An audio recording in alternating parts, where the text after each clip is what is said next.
Siyempre, nagkasama kayo sa PBB. And this time, first time working together. And meron ba kayong na-discover na iba sa isa't isa? Discover sa isa't isa. Actually, madami ako na-discover kay Bianca. Hindi ko lang sa isa sinasabi. Grabe siya. As in, grabe siya magtrabaho. As in, sa aming tatlo, ako sasabihin ko na siya talaga yung pinaka-bukbog sa amin. Kung sabi ko nga, parang wala akong karapatan magreklamo pagod ako kasi mas pagod siya, sigurado. Kasi malayong difference. Tapos siya, pagka pahinga, hindi siya nagpapahinga. As in, talagang asikasuhin niya yung mga tao, kukulitin niya yung mga tao. Pero, at the end of the day, nagawa niya yung dapat niyang gawin sa work. So, doon ako na-amaze sa kanya.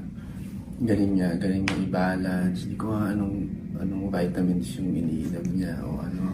Pero ibang klase siya magtrabaho. Ibang klase yung energy niya.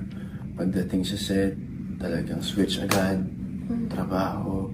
Pero pagdating naman sa tent, ano siya, back to, ano yun, ano siya, basta kaya niyang i-balance lahat, kaya niyang makipagbiruan, pero talagang pa-perfect yun yung mga eksena.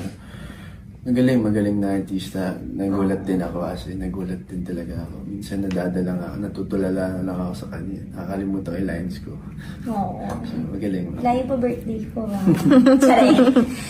Ako kay Dustin, well, I've always known na seryoso siyang tao, pero feeling ko hindi mo rin na-realize na medyo may pagka-ano siya, medyo may pagka-method actor pala talaga siya.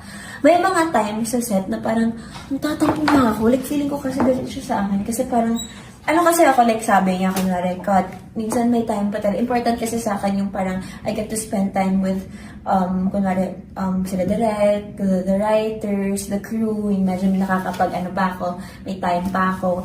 Siya talaga, seryoso niya. Andun siya sa sulok, tapos naka-earphones, tapos nagsusulo, nag-isolate. Sabi ko, uy, ano nangyari dyan? So, nakita ko talaga yung dedication niya and yung passion niya sa role niya. Because yung role niya, hindi siya mahirap gampanan na. Like he said, sobrang layo sa kanya. So, he really had to... Hindi siya mahirap gampanan.